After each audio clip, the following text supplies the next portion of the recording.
সোনামুড়া মহকুমায় গোমতী নদীর ওপর still foot ব্রিজটির অনেকটা অংশ জুড়ে মরণ ফাঁদে পরিণত।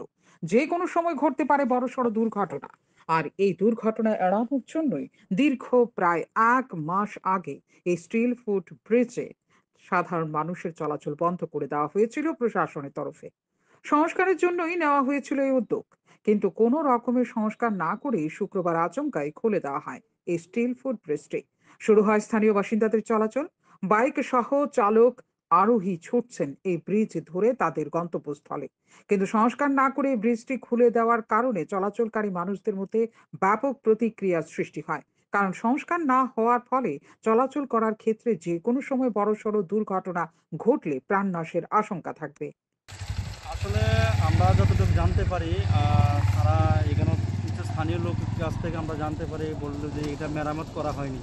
মানে এটা এটা অবস্থা আশঙ্কাজনক। আশঙ্কাজনক ছিল। দীর্ঘ যাবত এটা বন্ধ করা ছিল, যার কারণে আমরা এখান দিয়ে পার না হয়ে আমরা ওইখান দিয়ে সোনামুড়া যে সংহতি সেতু দিয়ে আমরা পারাপার হই। তো দীর্ঘ দীর্ঘ 1 মাস যাবত এটা যখন বন্ধ ছিল, গতকাল রাত এমন কি হলো যেটা আজকে খুলে দেওয়া হলো? এখানে কি কোনো সংস্কার হয়েছে? কোনো সংস্কার হয়নি। আপনি দেখুন, আপনি নিজের চোখে দেখছেন, কোনো সংস্কার হয়নি। দেখুন এখানে অনেকগুলা মরিচা পরে গর্ত হয়ে গেছে, কোনো সংস্কার হয়নি। তো যেমন যে জায়গা সংস্কার হয়নি, তাহলে আবার কিভাবে চলাচলের উপযোগী? তাহলে কি এখানে মানে জনগণ যে ক্ষুব্ধ, তাদেরকে ক্ষুব্ধের মুখে না পড়তে হয়, এই কারণে এটাকে মুক্ত করা হয়েছে?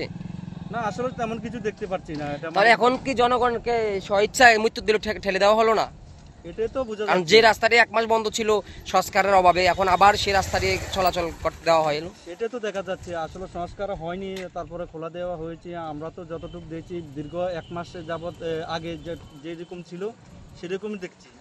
আপনিও দেখতে পাচ্ছেন অনেক বড় বড় গর্ত, অনেক ব্যারিকেড দিয়ে বাদ করা হয়েছিল। আজকে দেখছি ব্যারিকেড খোলা হয়েছে, আমরা তো চলাচল করতেই পারছি, বাট একটু ঝুঁকিপূর্ণ দেখা যাচ্ছে। আমি মনে করি যে ত্রিপুরা সরকারের কাছে আমরা আবেদন, যারা স্থানীয় আছে আমরা আবেদন, অতি দ্রুত যাতে এটা কাজটা সেরে দেওয়া হয়। আসলে ডেভেলপ ব্রিজে 1 মাস যাবতে আগে যেরকম ছিল সেরকমই দেখা যাচ্ছে। আমরা মনে করি স্থানীয় পক্ষ থেকে আমরা আবেদন, নগর পঞ্চায়েতে বা যারা ত্রিপুরা সরকার আছে তাদের কাছে আমরা আবেদন, যাতে অতি দ্রুত এটা মেরামত করা দেওয়া হয়। নাহলে আমরা ঝুঁকিপূর্ণ পড়তে পারি, যে কোনো মুহূর্তে এটা ছিঁড়ে নিচে পড়ে যেতে পারি আমরা। অ্যাক্সিডেন্টের কবলে এখানে তো অনেকগুলো অ্যাক্সিডেন্ট হয়েছে শুনলাম। হয়েছে, অনেকগুলো অ্যাক্সিডেন্ট হয়েছে। আমরা জানার মতো অনেক অ্যাক্সিডেন্ট হয়েছে, আমরা দেখেছি, স্থানীয়দের মুখে কাছ থেকেও আমরা শুনেছি।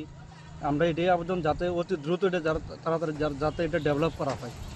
প্রশ্ন হচ্ছে, সংস্কারের জন্য যদি 1 মাস এই ব্রিজে চলাচল বন্ধ করে দেওয়া হয়, তাহলে সংস্কার না করে কেন 1 মাস পর এই ব্রিজ খুলে দেওয়া হলো?